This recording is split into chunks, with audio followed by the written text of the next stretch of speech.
Okay, so you started the record button. Okay, we can, I think, let them in.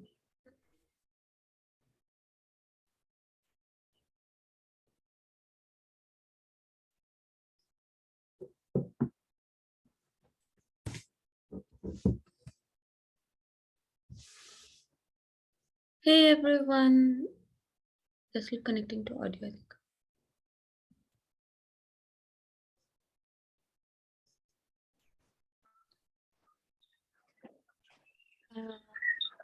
Please on your video if you want. Like we still have 10 minutes before the meeting. I thought we will just talk to you guys and get to know which year you are in, when are you applying, stuff like that.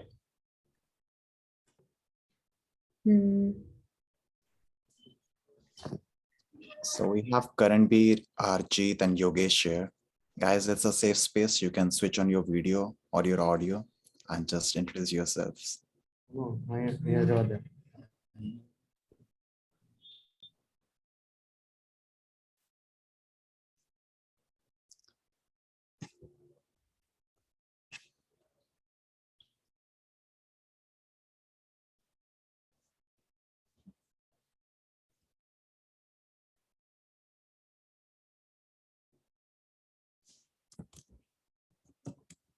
We'll start at 9 in 10 minutes sharp. Sorry.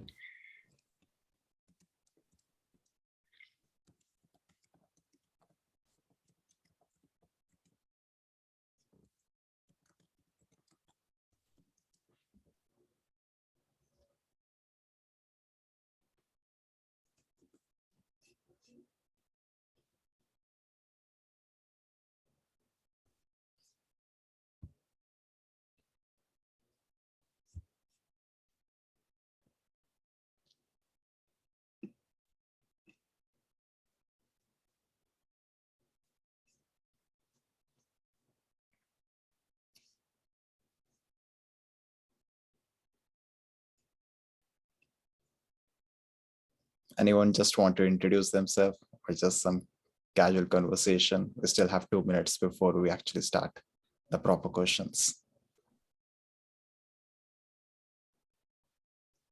Oh, Karanbir, that's a very good question. And we have saved this question for the main session because I know that is one of the most important questions people are asking these days because of the visa situation. And it's easy to get to US on research J1 visa. So yeah, we'll talk about it. Yeah. And in the end, we will also share a link with you guys. And it has like detailed description, but I will tell you what worked for me to get a research position. And I will also let you know some of the universities which you should apply and are not as competitive as Mayo Clinic Rochester, which has become the hub for accepting applicants. So we'll talk in detail about this. Yeah.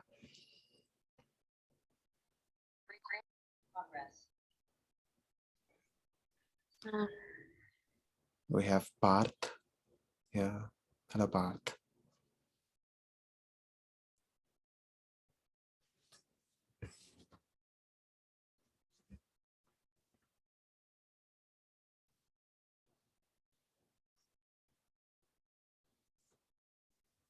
It's good. Like there are like limited guys. I can answer all your questions one by one. Just keep your questions ready, guys. We have been through this process and we'll be happy to help. Hello, Redmi.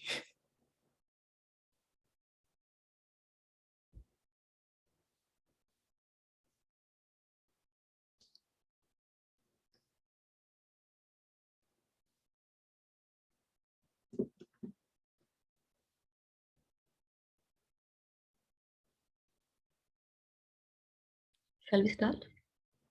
Yeah, I think we should start. Yeah, that's proper time. So. Hello everyone, I am Aditi.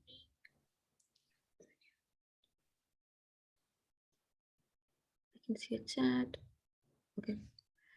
Hi guys. I'm Aditi. I am a PGY1 psychiatry in St. Elizabeth Medical Center, Boston. And today we have Jassimran Singh, who matched into internal medicine in this cycle at St. Vincent Worcester. So congratulations to him. The basic purpose of this meeting is to kind of discuss what helped him in his journey and what insight we can take away from him, so we can kind of help ourselves and help you guys in this journey. Also, we wanted to keep it as interactive and as, like, I know there are like a lot of resources available online, but a lot of you have like personal questions that we wanted to answer. So we have tried to compile the questions that we have gotten on messages into some 7-8 basic questions, and that we will discuss in the first half an hour, and after that we will leave the floor open to you guys. Yes. Thank you for introducing me, Aditi. So, hey guys, my name is Jassimran Singh, and I'm happy to be here and help you guys with any of your questions. Just keep your questions ready for the later half of this session. And I think that all will be. Good morning, good evening, good afternoon, wherever you are in wherever you are. And are you guys in India or some are in US? Do we have people from other countries as well? Oh, Parth from India. Hello, Parth, welcome. Okay, so I think you can like give a basic introduction of like of yourself and your background and where you're coming from as an applicant. Okay, guys. So my name is Jassimran Singh. I am a graduate of Banaras Hindu University, PHU, India, in 2020 year. And I started my USMLE journey in January 2019. Gave my step 1, step 2 CK, step 3, and OET before submitting my applications. I did some tele-rotations first. I think I did 3 tele-rotations. Then I came to United States. I did 1 observership, and then I applied. And by the time I applied, I also have some research on the application. But then I decided to continue being here in the United States on J1 research visa and came to Mayo Clinic for my research. And now I matched this year at St. Vincent Hospital, Worcester, Massachusetts. So that's pretty much summarize of how I started and my journey. So you're saying that you started like an internship, from what I remember? January 2019, that was the first month of our internship. And you gave your step 1, step 2, step 3 in the last 2.5 years, and then you applied with your research. Yes, that's true. Can you give us a little like your basic portfolio, like your scores, if you are okay with revealing them, and just like how many papers did you exactly have, how many clinical rotations did you have, were your letter of recommendations, where were your, or like were all of them from US doctors, were they from Indian doctors, and if there was anything else significant in your portfolio at the time of application? So that's a very good question. So regarding my scores, I would say my scores were like on the average role of internal medicine. It actually varies based on the specialty. So I have 243 in step 1, 242 in step 2 CK, and 232 in step 3. And then my year of graduation was 2020. So when I applied, I have like a 1 year gap. I have to cover that. And as for the US clinical experience is concerned, as I told you guys, I did 3 tele-rotations for around 4 to 5 months from back in India because I couldn't secure visa. I also did some observership in person in California for 2.5 months. When I applied, I have letter of recommendation from head of department internal medicine, BHU, my own medical school, and I have 3 US physicians LOR, one from tele-rotation, one from my observership that I did in California, and one from Mayo Clinic, my research supervisor. So 1 research LOR and 3 clinical LORs. And out of those 3 clinical LORs, 1 LOR was from medical school. And it is important because the medical school head of department is the one that has observed you for around last 2 years of your pre-final, final year and internship. And they can write a very good letter as compared to the US physicians who have just observed you for 1 or 2 months if you're doing elective. So both are equally important. So you have to submit 1 letter from your Indian head of department, and other from US physicians. Most of the people suggest this way, but even if you submit all US letter of recommendations, that is absolutely fine. So these were some much things. And regarding the research, I would say when I applied, I had 4 case reports, 1 review article, 1 knowledge study on my application. And I think that was enough when I applied for research. I would just like to chime in that a US letter of recommendation is definitely has more credibility and value than an Indian LOR. But if you have three, then there's not a lot of value in the fourth one. And the fourth one being from your med school, from someone who's observed, like just Jassimran said, for 2-3 years, just adds a little bit of, genuineness to your application. So I think what he's trying to say is like obviously US LORs are important, but if you have three of them, maybe the fourth one can be from the Indian doctor. चलो brush करो. Can you mute yourself? Sorry. That's fine. I think Hamna, you have. It's fine.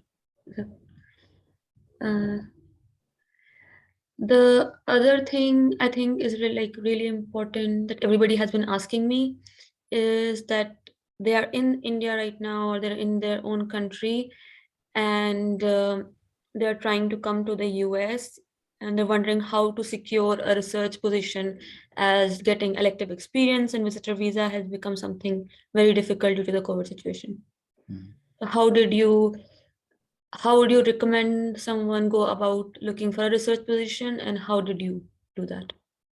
So I applied for research position through while writing emails. I would say writing the personalized email to the people who are doing research here helps in getting interviews.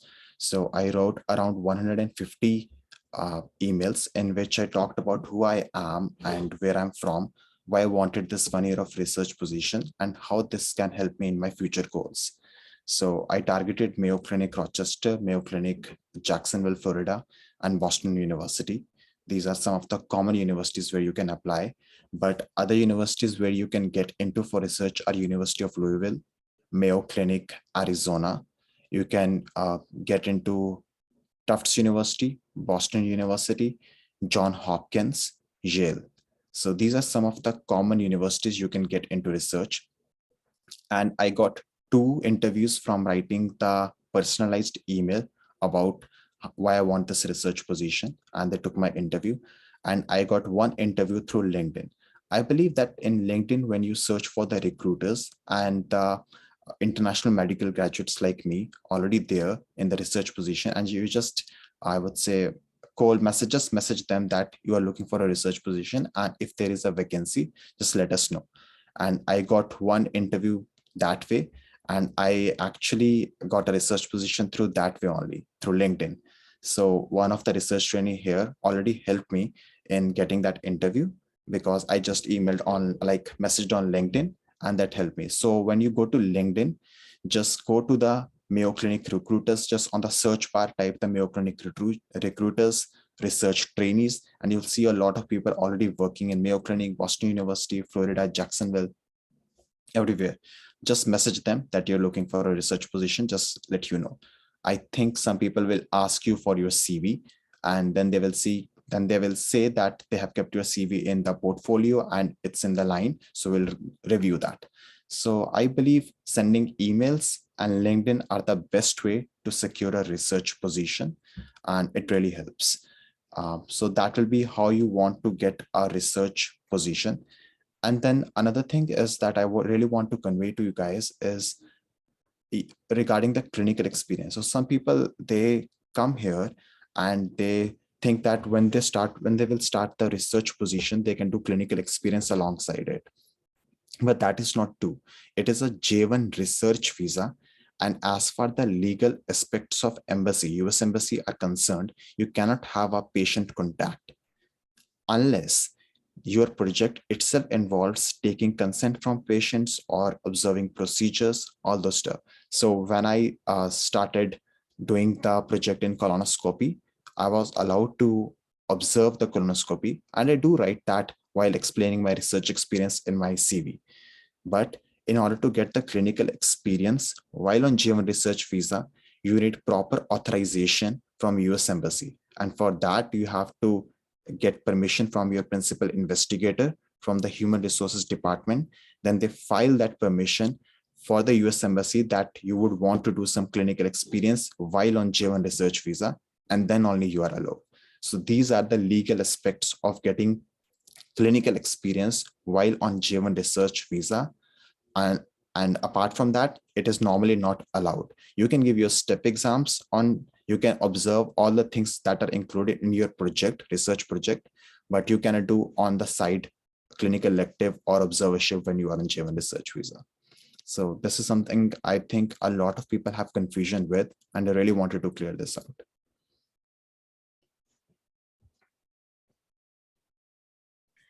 Thank you, Jassimran. I think so. Just to recap, if right now the people who are with us are looking for a research position, they should go to LinkedIn and maybe type like Boston College research or Boston College and just kind of see the people who are working as research coordinators or like research trainees and send them a request. And first, and like obviously, if you are looking for gastrointestinal research, don't message a hemong person. Maybe, or you can, if it's like a trainee, I think you can, because they might know of open positions in other departments also. But just like send a respectful message that, hi, um, Amit Sinha, I'm a PG, like I'm an intern and I'm really interested in this research and I've read about this project. So when you're like emailing, at least do your own research about what position you're trying to get, and always have your CV polished and ready. So it's not like that they said, okay, we will consider it. Can you send us your CV? And then you're sending it like 3 days later. At least have your CV ready. Cold emails are more like difficult to get a response to because most of these institutions get so many emails.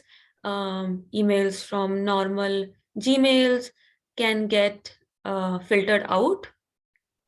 So maybe if you have an institutional email, use that. Like if you already like have your university email or you have an affiliation at some another university, prefer using those emails rather than your Gmail. Um, and like so go to like maybe like MGH website and go into let's say pancreatic cancer research, and then look at the research coordinator, the head of the like investigation, the PI, and find their emails. A lot of times what I've realized is the email is the first name dot the last name at the rate institution.com, so or org. So that is like a risky thing, like there's like a experimental thing to try, but it has worked for me in the past. So like my email would be aditi.agrawal at the rate, let's say, tufts.org. And that is my email. So sometimes if you cannot find the email, trying that helps. Or if you write the person's name and email on Google, it is easier to find their email because Google like searches those terms together.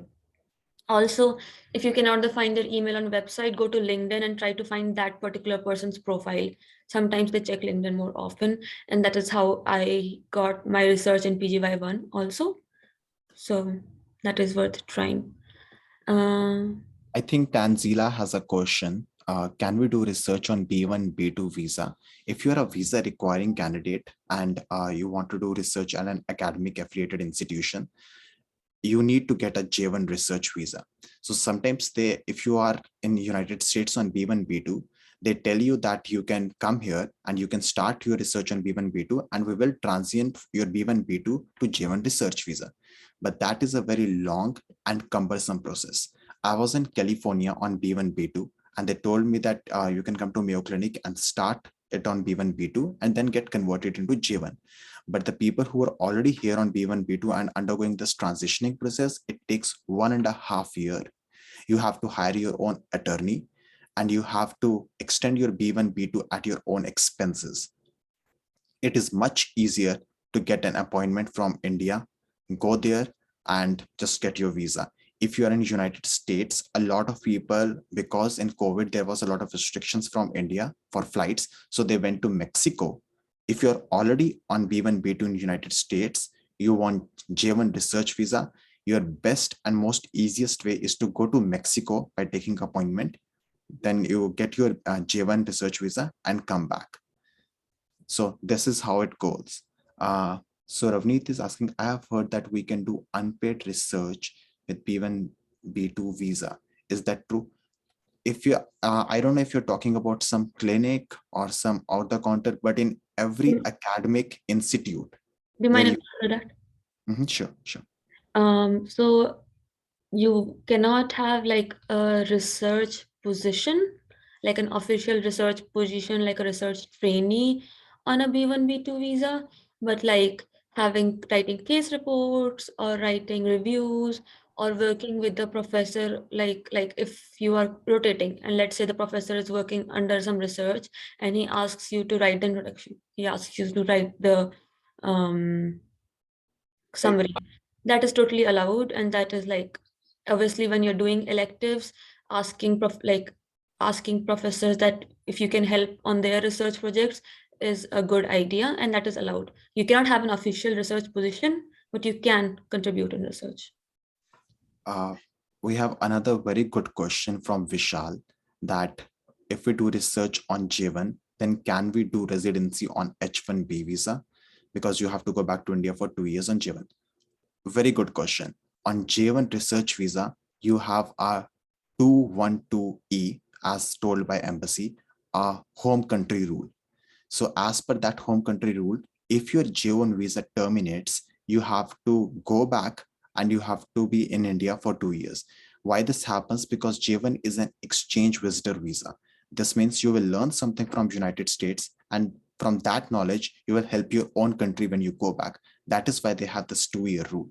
So even if I'm done with step 3, which is the minimum required to get an H1 visa during residency, I'm still not eligible for H1 visa because I have this 212E rule, that is 2-year home country rule on my J1 visa. So I have to convert from J1 research to J1 clinical. So in summary, if you are a visa requiring IMG going for J1 research visa, that is a dead end for you if you want H1. So you have to convert to J1 research to J1 clinical, then J1 waiver, and then go on H1. So this is the whole process. You cannot directly go into the H1 visa because you have a 2-year home country rule. Very good question, Misha. Um, I saw that a question was like by Yogesh. What about Canadian LOR? Can you elaborate? What question? Like, what did you want to ask? So yeah, Yogesh, actually there are, I think I know 2 of my friends who applied from Canada. So it's true, if you have to compare the healthcare system of United States, it will be more close to Canada than India. So definitely a Canadian LOR will also help, but still US physician LOR is much more required. If you don't have a US physician LOR, definitely get something on the application and submit your Canadian LOR, because the healthcare system of Canada is similar to US, but it shouldn't be the case. The basic necessity is US physician LOR, and that should be your priority while submitting applications.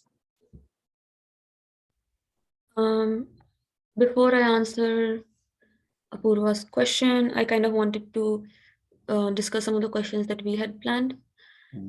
I just wanted to know like how many interviews you got and how was the cycle for you like, and what do you think like allowed you to get the number of like what allowed you to secure those interviews? Okay, so I think a lot of people have same profile. This is happening nowadays. A lot of people, they have like, let's say score in some range, and both the applicants are same, but then one applicant get few interviews and one applicant get a lot of interviews. So I believe the difference in that is small aspects of your application. So first of all, submitting a targeted application and a well written application. By that I means getting your CV, personal statement checked by your attendings, seniors, your friends, to make sure that it is right, grammatically correct, and you wanted to convey your things clearly.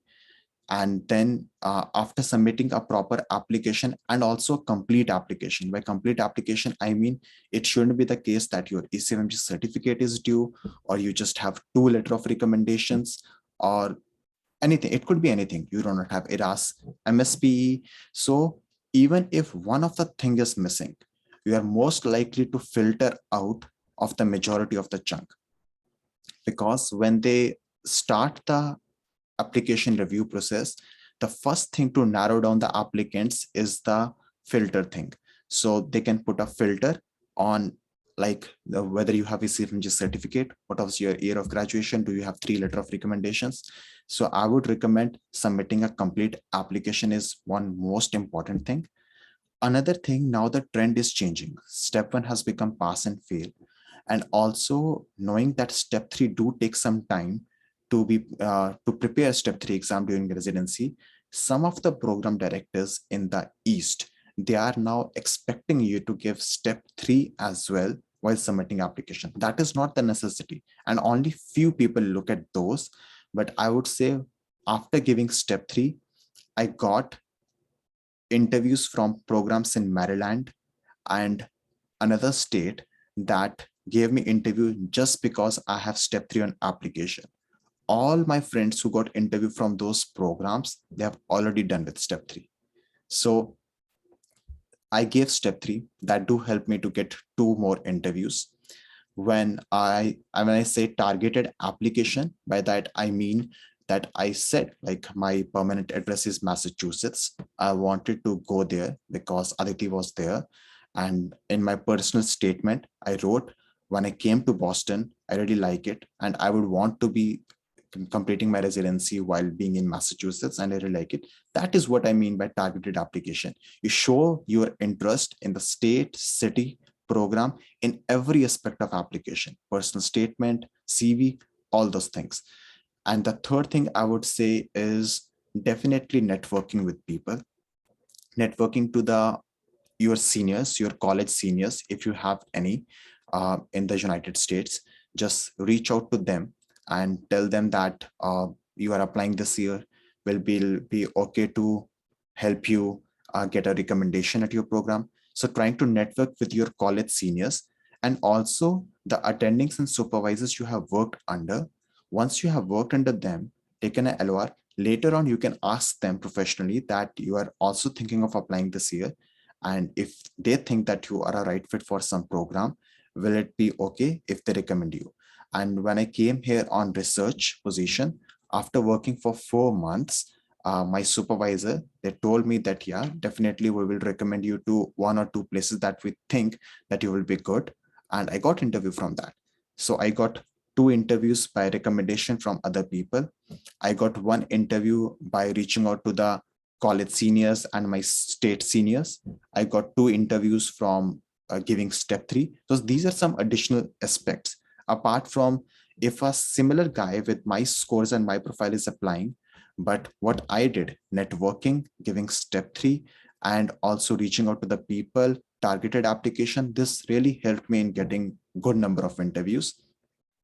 I got 18 interviews this season, and being a visa requiring IMG, I think this is a very good number to get matched. Your chances really good after 10 number of interviews. So definitely these things will help you a lot. And as an international medical graduate, even 1 interview can make a difference. So I think these are some of the aspects that I put in my application that made it unique and actually helped me getting 5 or 6 more interviews than what I expected. Thank you.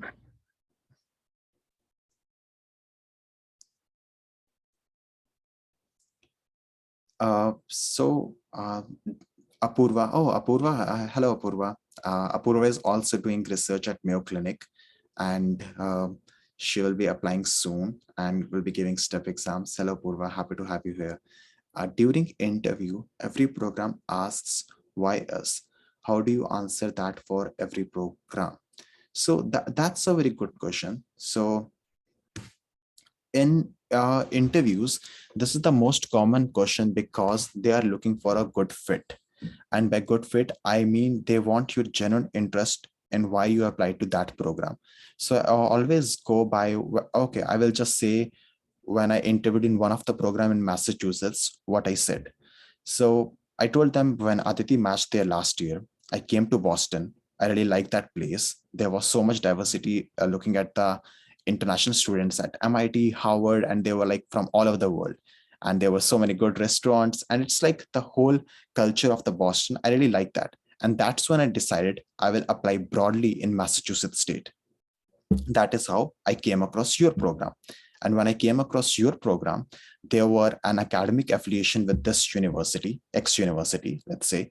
And I really thought that it will help me. It will help me in reaching out to the people for research. It will help me in securing electives that is required if I want to apply for fellowship.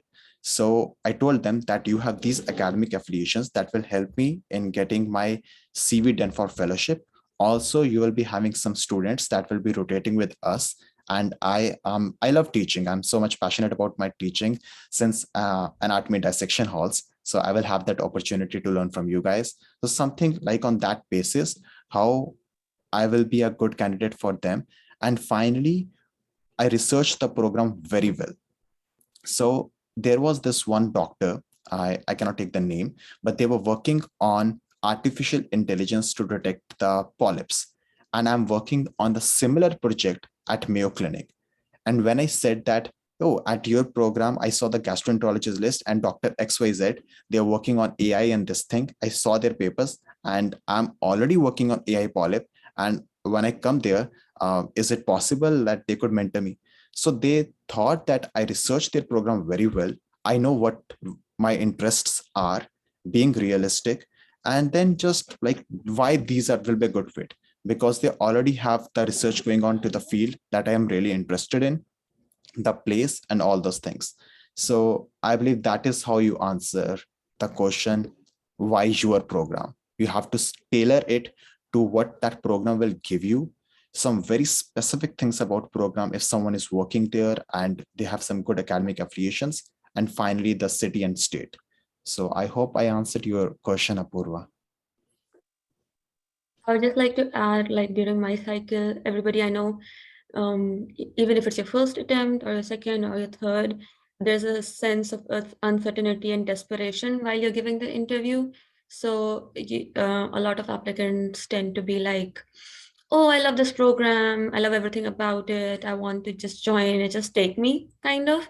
But most of the time, when you are an interviewee, you should maintain this sense of calm and confidence and state like that first of all, like how Jesse mentioned, like I was there, but I have realized that if you have any family, they're like your brother, sister, aunt, uncle, showing that you have family there and support system there just shows to them that you're actually interested in coming to their program. So that is a good thing to write even in your like in your personal statement, or if you're sending a targeted application, but definitely mention it during the interview because they definitely note these things down. And other than that, like what he said, just to summarize, like what fellowship opportunities are they providing, what research opportunities are they providing. If you're saying you like good didactics, you might be asked like, what do you mean by good didactics? Like I remember I was asked like, I'm really interested in good teaching, and then they asked me like, so what is good teaching for you? So like if you have like five things, like I want a good training, I want good research, I want a city where I can do the things I like, so just like use those questions and try to fit how they like how the program can offer that to you, but don't get over enthusiastic, which I felt I did a lot. Okay.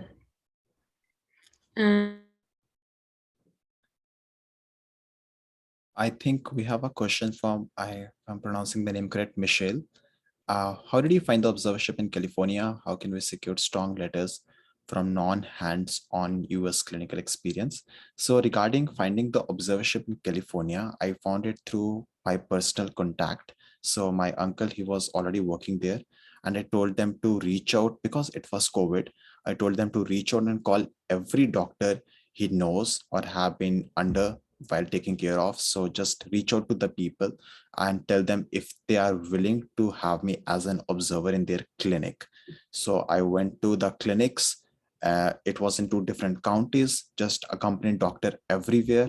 Initially, they were telling me to be just look observing what I'm doing, and later on when they gain confidence in me after 1 month, I was allowed to take history and do exam, all this thing, and present my notes to the doctor.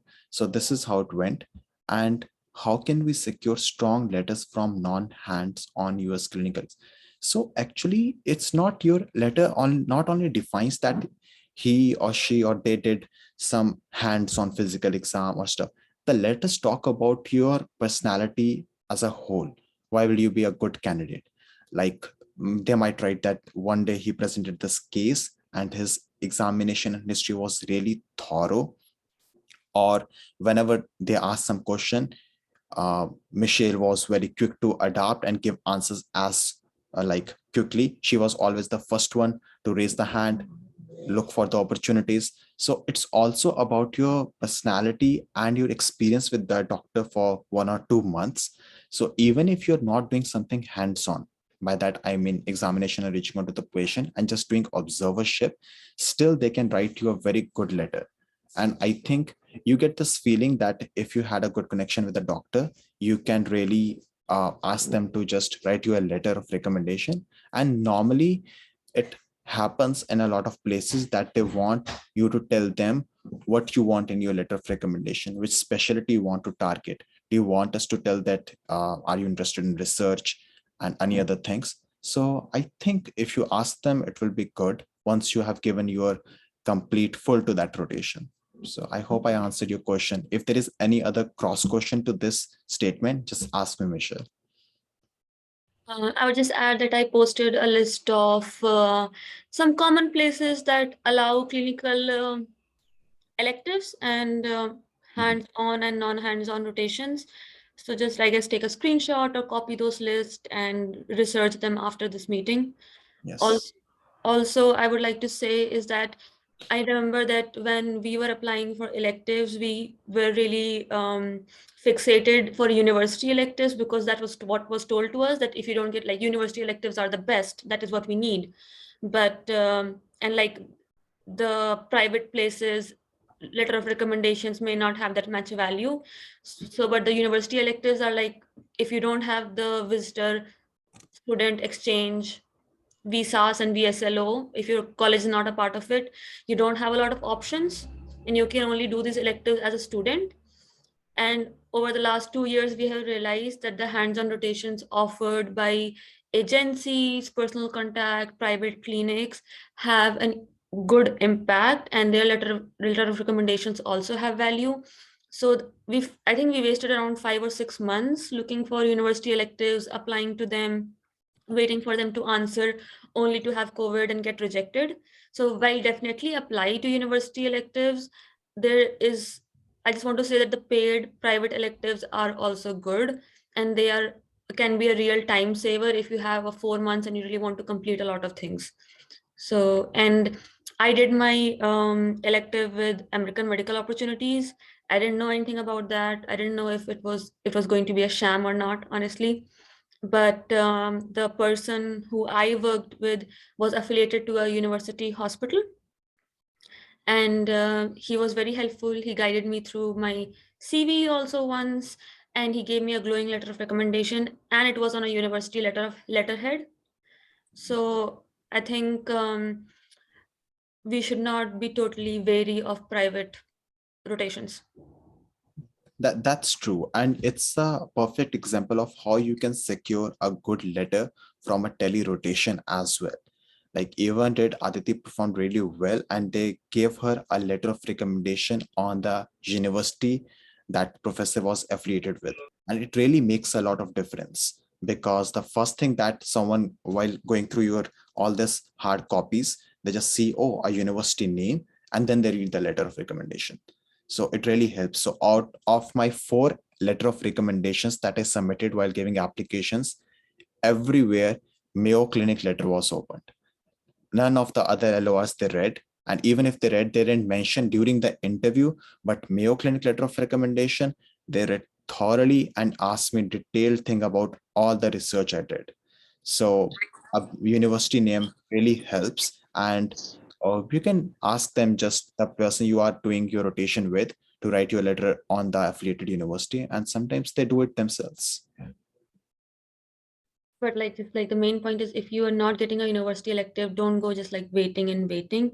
Do a private elective if you can afford it. And a lot of Facebook and WhatsApp places, and I think like if you know Dr. Sebas, they're trying to get cheaper electives. So it's not like all electives will cost $1,500, $2,000. There are $400, $500 electives also.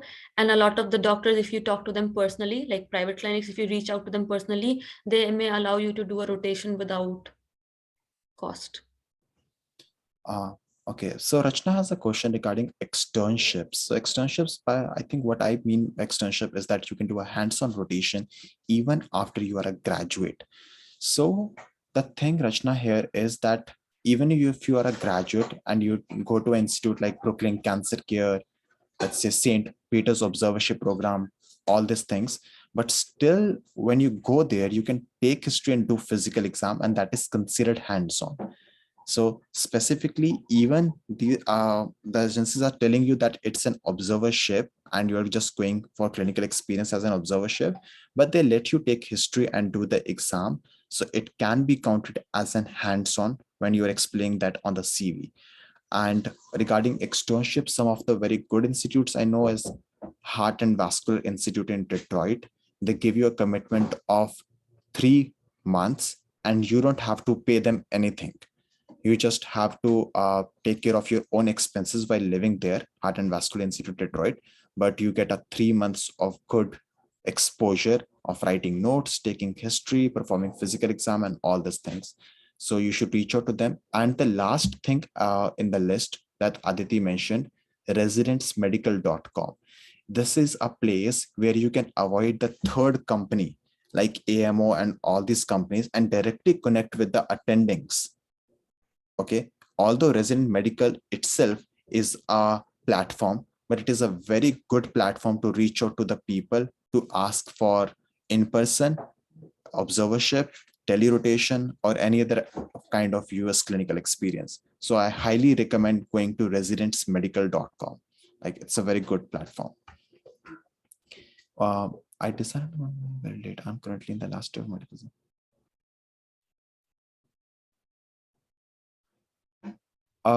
Sir, at Parth, you are not late if you started in the last year of medical school, because we started in, both me and Aditi started in last year of medical school as well. So how to, I think internship, yeah. So I think by last year he means internship only, or I think, oh, it's a final year. So we started later than you. And how to improve on portfolio building since step one is pass fail now.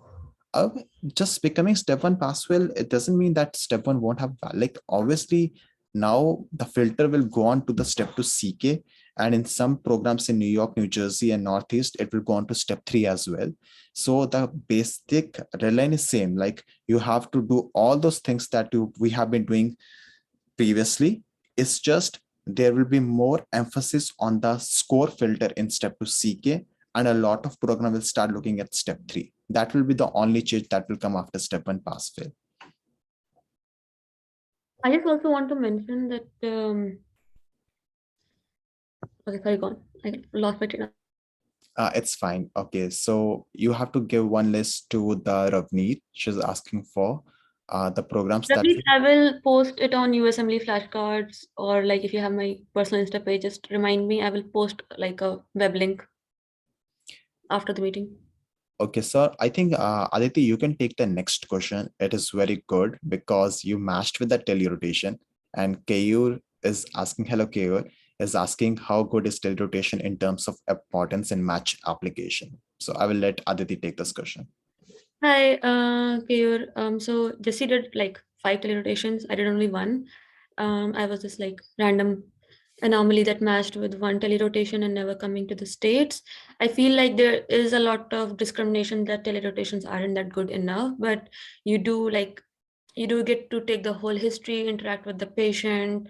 I think in some medicine telerotations they do like keep the video on, so you can attend the rounds with them and you can kind of see the physical findings also.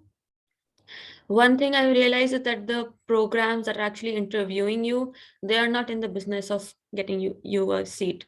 So they don't really know like what when you say you did a rotation there, they know what you tell them. They don't know what actually happened in that 1 month.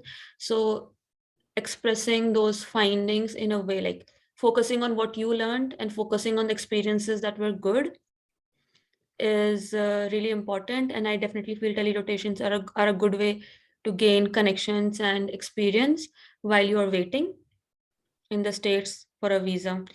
And letter of recommendations from telerotations do help. So yeah, for connection building, for experience. And I have heard of 3 4 other people who matched with just telerotations. So if like monetary is an issue and staying in the States is an issue, and you still like kind of figuring those things out, telerotations in the meantime is helpful.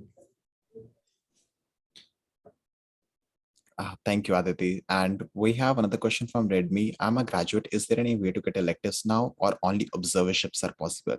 So once you are graduate, you are no longer a medical student. So you cannot do electives. Electives is just for the medical students who haven't graduated yet.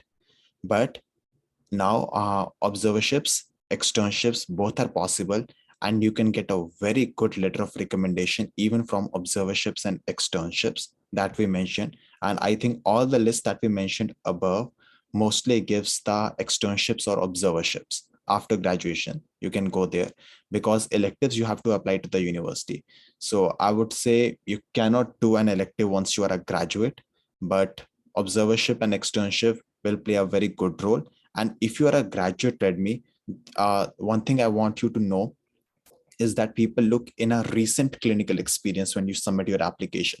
So if you submitted your application, let's say 2023, 2022, this September, so they will look in the whole last 1 year how much US clinical experience you got.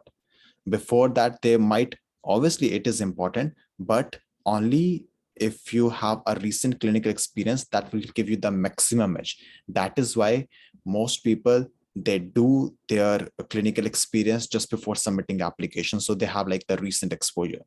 And the next question is One thing from I think there's like the letter of recommendation has to be within 1 year of applying. So if you imagine if you are like really poor and you did an elective in third year, while it's definitely a good connection building activity and getting an experience, you probably may not be able to use that letter if you apply like let's say 2 years after med school. So I think people who have graduated tend to fear that they have not done electives, so they will become less competitive. But externship and observerships are very good, and they will like they do not put you at any disadvantage. Yes, that's true. Next question we have Mohana Dalal. Would you recommend step to CK first or doing electives first? I think there is no right way to answer this question, and depends upon when you want to submit your application. If your application is due this cycle, you want to submit it like this year, then definitely you have to give your step to CK and then do electives. But the later date you can give step to CK is, I think, August end, because the result come in 2 to 3 weeks. So August end will be your last deadline for giving step to CK if you want to apply this coming year. And I would suggest then first doing electives. Even when you're doing elective, study alongside this step to CK first. But I'm the kind of a person like, although I did prepare for my step 3 along with my observership, but I would be rather get done with the exam and then give my full to my clinical experience. Just read about what patients I'm seeing, give my 100% to the electives so that I can get a very good letter of recommendation. So you have to like prioritize few things based on when you want to submit your application, and just organize a timeline for yourself. I think it can personalize depending on what priorities you have. I think just an advantage of giving step 2 CK before or even step 3, like if you're done with it, is that during electives, you really need to know your patients thoroughly. You need to know a lot of information to give a good impression. Like right now, when I was like on medicine rotation, we have to like reach by 5:36. I read up on my patients for 2 hours, and I have an assessment and plan in mind before I present it to the attending. So I guess step 2 CK will just have your concepts more clear when you're actually doing the rotation. But if you have a good clinical foundation, I think you should be able to perform well either way. I think we're already having questions. We lost a track. If the so where are we? Michelle asked, could you share some tips for optimizing the research experience? Depending on type of research, it can be difficult to be productive in a year. So if we barely get any publication out of the experience, will it look negatively? So one of the program directors on LinkedIn mentioned, actually they posted something on LinkedIn, and they said, I'm really curious and stunned by the way people are submitting application with so many case reports and review articles and everything, when it takes just 1 or 2% to write a case report. Or so a PhD, you see, a PhD, they do their whole PhD course for 4 or 5 years, and they just get 1 or 2 publications. Because when you do some original research, it really takes a lot of time. So they already know. So when I was talking in my interviews about what kind of research I was doing, it was like an artificial intelligence to create the polyp protection tool in IBD patients. They already knew that it will take a lot of time. And there's a team of 13 people working on that project, and we haven't got any publication yet. So they know that research is slow. So you have to understand one thing here, that research is a very slow process, and you have to be certain that you can get some abstracts out of your research project, but getting a manuscript, even if you get one good paper, just one manuscript in whole 1 year, that is considered a very good research here in big academic institutes. So when you come into the research position, I would suggest not to go after the publications or the number of publications. Just try the basic principles of research, how to do things on Excel sheet, how to read EPIC, all these things. When you go to PubMed, how to read the papers, how to write the manuscript, all these basic things will help you. And then when you give you a full, I think you will get some abstracts in like 6 or 7 months. So as far I'm here since last August, I have got 4 abstracts, and I'm working towards one manuscript. I would say 2 manuscripts, but none of them is published. So, but still, it is considered a good research in an academic institutes. And I think everyone knows that original projects, they do take time, because it's a lot of work developing something new. I just wanted to add, like, since he is in a proper research position, 1 year is still accounted for, even though he may not have like an actual paper published, but he did get like an abstract in this high prestigious journal accepted. So I think if you are thinking that you're back home in India and you're doing a research here, then that might not actually look that good. So, and case reports and like case reports, case studies, literature reviews are somewhat easier to publish. So if you want to do them side by side, you can, but the impact of original research in one of these institutions will be much different than from that literature review, and even the attendings that will interview you understand that.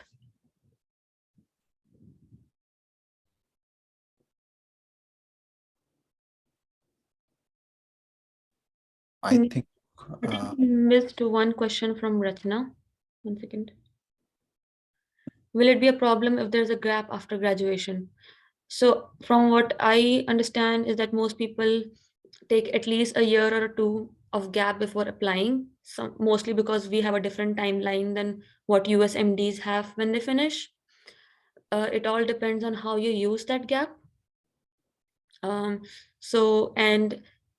being clinically active during that gap is also important. So it depends. If you're a 2-year year of graduation is like 2 years ago, I don't think it makes a lot of difference. If it's like 6-7 years ago, then you need to show that you were clinically practicing for the last at least 3-4 years of your gap. I don't know. What would you like to add, Jasmine? I'm sorry, I was answering another question on the chat. What was the question again? Gap after graduation, Mhm. like how can you, is it a problem? So guys, that's what I told you guys, that when I graduated, I knew that I was not able to secure the B1 B2 visa because of the COVID situation. So I straight away got involved in tele rotations. So when they told me like, what did you do after graduation, so I was either involved in tele rotations or doing research with USMLE Sarthi. I was involved in one way or other. So I would say, and this is not just for the math cycle, in US education system, all the academic institutes, they don't like the gap. They ask questions on gap. So you have to cover gap by getting involved in any of the thing, just being a part of being as a medical officer, doing some side research, or doing some tele rotation, or any. For a 1 month, I just did a patient safety and quality improvement course from John Hopkins, because I didn't want to do any clinical experience, but I still don't want any gap. So I told them, like, back in November, I just did the patient safety and quality improvement course. So just do anything. They don't like that you just sit back at home and study for exam. For the last 2-3 weeks of and last 1 month of exam, that might be okay. But anytime before or after that, you have to be involved in a research, in any course, being a medical officer, clinical experience, tele-rotation, and I think I would highly recommend not having a gap in your application.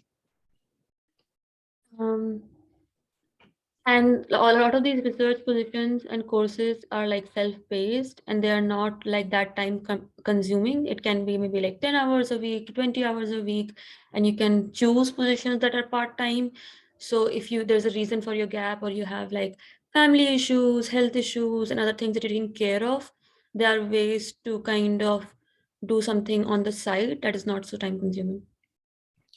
Uh, okay, Michelle has a question for step 3. Do programs just care that we passed it, or is there a competitive range? Actually, step 3 is mostly pass or fail.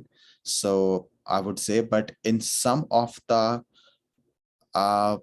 programs in some competitive states, they can look at your step 3 score as well. And what they want to look at is consistency. So in one of the interviews, they told me that your scores are 243, 242, 232. So what they liked about my scores was the consistency in getting that same score in all the exams. So they were more assured that I will perform in Board of Internal Medicine as well.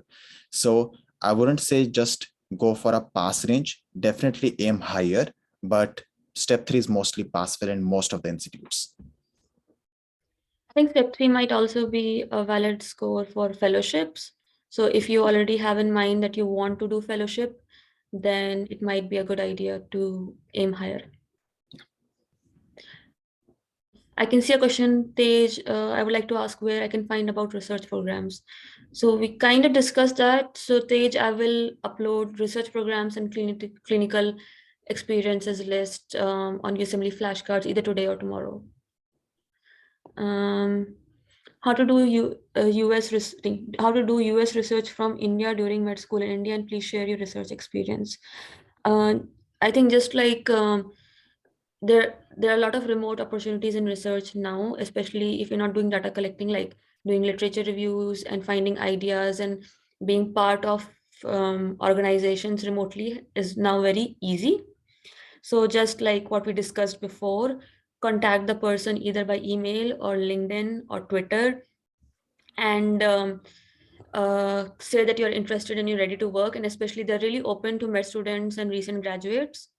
So they will probably just like allow you, honestly, just like find the project that you're interested in, find the email of the person who's doing it or the LinkedIn profile and message them that you're interested and have your CV ready. I just typed in the chat, there is a Larkin Community Hospital. And that's a very good question that you asked, that we're still in Indian medical school. and you want to do research in US. So in Larkin Community Hospital, they make certain groups and you can actually write a review. So even if you are and Larkin Community Hospital is in one of the South states in United States. And even back in India, you can help with the review and you will get a name in that publication. So I just write it here. It's a remote research opportunity in Larkin Community Hospital. And then what other questions do we have? I have Krishna is asking, I have extended my internship for 2 years now due to do electives, but couldn't due to COVID. Does this affect your application in any way? I kind of feel like I did get asked a lot of times how many years my med school was and when did I actually finish graduation. So they will not and there's so many Indians that apply that they kind of have an idea that's around 5.5, 6 years. So if you say something like 7 and 8, it might raise a kind of question. But as long as you have filled those time in India with useful activities, I don't think it will be a disadvantage for your application. And you have to come clear by in this 2 years of gap, because your medical school performance evaluation MSPE will definitely mention that you gave your final year exam in that year and then 1 year internship, and then you get graduated and took your certificate diploma, medical diploma in that year. So you have to completely cover that gap because it can be asked in any of the interviews. Normally, most of the interviews, they don't go into such detail, but they can, and they can ask you about that gap. So Ravneet is asking about study schedule and resources for Step 2 CK. Again, I'll post the link. Study schedule is something that is so commonly asked, and there's so many resources that I don't really want to go into that. But I wanted to ask Jesse about what advice can you give for test taking and exam that you think helped you perform better? If I have to, there are a lot of resources which can tell you how to prepare for exam and what to do. But I just wanted to point out something that I think affected one or two of my friends, and that was exam day anxiety. So I know that not a lot of people talk about this, but when you go into the center and you can have that anxiety while giving exam, and how to prepare for that scenario and for that exam day is first and foremost is a good preparation. A good preparation is the best way and the best tool to be prepared for the exam, right? But then exam anxiety, what you have to do, there are certain UW essays, that is the self-assessment tools from UWorld, and NBMEs. And they can also give you some, I say, predicted score for how much you have prepared and stuff. So when you are giving these exams, take this exam, consider these exams as your real exams. You're going into the real center and giving exams. Don't take long break. There are 4 blocks in UWSS and NBME. Just take 5 or 8 minutes break between all the blocks. Give this exam in a quiet room, no distractions. So, and you will definitely get anxious while giving those NBMEs and UWSs. So when you do this, that helps you get an exposure to that kind of scenario of giving exam. So once you have done this for 4 or 5 times by giving UWSs and BMEs, you are more prepared for your final day. So I think this really helped me to overcome my exam day anxiety. And I used to listen to songs, talk to my parents, talk to Aditi. So it helped me as well. So I would say just prepare your exam day anxiety beforehand by giving these UWSs and NBMEs. I think that's really good advice. Especially in my step one, I felt like giving 8 hours exam was too much. And in all UWSs, I didn't really give any 8 hour test. And I kind of panicked at the end of 6th block. So practicing your stamina to be able to concentrate for those 8 hours without freaking out is really important, as important as studying, because you will not be able to use that information if you cannot think clearly. Um, I think another question is from Thane. I hope I'm pronouncing it right. What about research and internship? Is it a good idea? So I think I would just like to say research, first of all, is not that intimidating. I think Indian graduates, you don't get so much exposure to it, and it's not promoted, it's not emphasized. So it just looks like something that's overwhelming and intimidating and something we don't understand. But like small research papers are very easy to do. And I would recommend starting at whatever year you are in, third, fourth, fifth, internship to like start research projects. But I would also say like choose one thing at a time. If you're preparing for step one, focus on step one and maybe one small other project. Don't try to do 10 things at once, because then it will just be like this mess and everything will get delayed, small things. So I think like first we focused on getting step one, and then we focused on clinical experience, and then we focus on step two. The 2 months we had free, we did on research. So I think don't try to do everything at once. Take it like one step at a time, how the USMLE say. Okay. Yeah, that's like, it's a journey is long, but you have to just do it step by step. That's true. And Aisha asked one question: how many blocks does NBME has? And Aisha, it's, I think, on out on the website, NBME has 4 blocks. Step one has 8 blocks. Step two has 9 blocks. Step three, day one, has 8 blocks. Step three, day two, has 6 blocks and 12 cases. That's the number. What do we have any question? Michelle asked, some IMGs pursue master's degree in US during the gap time, but it seems less common than research. Do programs not value additional degree as much as? No, they value. Any degree is being valued here. So if you're doing masters in public health and then in an interview you say that you want to become a primary care physician, it's not just your words, but your application says that you're involved in public health and you want to, like, you are involved in that. You want to be involved and practice in that sector. So having that master's degree in public health and then going to these areas and telling them that you wanted to become primary care physician, you have a lot more value than an applicant who does not have a degree. So degrees do help. And like some people, they sometimes do PhD. That is very difficult. I don't know how they do it. Like, it requires a lot of commitment to first do PhD and then apply.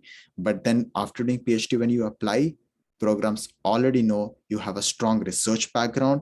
You are a good applicant for fellowship. You will get them a fellowship seat.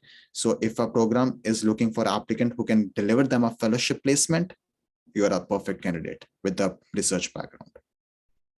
I just wanted to finish with 2, 3 important points that I think we wanted to emphasize. We had discussed before the importance of networking. It's not like even when you do electives, you do research, you do whatever you're doing in the US, and Twitter and LinkedIn, like forming these connections with attendings, other residents and professors who can later recommend you for interview or like later recommend you for other things, is like, and just like building a community. It's not about getting everything done theoretically. It's also about like making connections, like genuine connections throughout the process, because those will help a lot later on. So I think like on Twitter, follow, not just like making an account, but following my Twitter and following like Match 2022 and interacting with people. Like if you are interested in hemato-oncology, then following like all the hemato-oncologists that you like and interacting with their posts, and attending community meetings. Like, did you want to talk about CP solvers? I don't know if we have time. Yeah, I was just about to answer, like someone asked, could you elaborate couples match? Guys, we did not do couples match, me and Aditi. I think being an international graduate, we were afraid like to happen, but I'm just posting an NRMP very good link to explain what is a couples match, and you will get details here. Did you ask any question, Aditi, or there are a lot of questions that we still have to answer? I think we can like answer them on the website. Like we can just like write the answers and send it, because I don't know. Is there anything else you wanted to say before we Uh, finish? okay, if there is something different apart from my journey, I would say I did try networking on Twitter, and by that I reached out to a community called CP Solvers, a clinical problem solvers community that was founded by 2 attendings in UCSF, and that is a very nice community to be a part of. You go to that community, and there are internists coming from all over the world, and they join that community. They dissect the case, They teach the pathophysiological basis of all the symptoms and diseases. And a lot of people know that community. So in one of my interviews, the program, when I asked that, I got more interested in this specialty after being a part of CP Solvers. The program director just told me it's a great community to be a part of, and she was so happy. And in another interview, when I went into the interview, the interviewee already know me by CP Solvers. He see me every day on CP Solvers. So it helps a lot when person knows you already. So I can just post a link about that community. You can subscribe. It's free. It's completely free. Let me take my words back. It's completely free, and you can join 7 days a week. And on Sunday, we have a student virtual morning report. That is the most safest space as a student to present your case, do mistakes, and just learn there. So I will just post it. And for other questions, guys, we have recorded the meeting, and we will go through the questions and form an answer and get back to you maybe on the website link. I have posted it here. I think that's all. We have to sum up the session. We are already past 6 minutes. And actually, we wanted to make it as helpful so we can address your specific doubts. That was the main purpose. I think we covered majority of the questions, but is there any other question that in the chat we really think can be helped? In short, Indians definitely match in neurology. Neurology is very, very, very possible. Couples match also happens. So if you are thinking about it, get your profile right and apply. I have seen couples match international graduates. And no, we did not have bond service. We were from a central institute. They did not have bond. I'm sorry if you have that. I know 2-3 people who paid like the bond money to get out of it, but this is just like yeah, my friend paid AFMC bond so much money to just come to US. So if there is a bond, you have to take care of all the paperwork and stuff. Okay. So I think the last thing I just wanted to say is that this whole process is pretty long. You need a lot of perseverance, and it is very uncertain. Like even with all the efforts, like I don't know if I should say this, but there was this like really amazing candidate with 260, 270 scores, had like amazing electives at university programs, and he got like less interviews just because I think people just thought like maybe university programs thought like he did not want to match there and he was not applying seriously, and he went unmatched. So I'm just saying that the process can be very uncertain even if you give your all, and you really need to persevere. But if you have faith and if you keep working on, there is like a lot of people who do want to help you. There is a community that is supportive, and it is very possible. So yeah.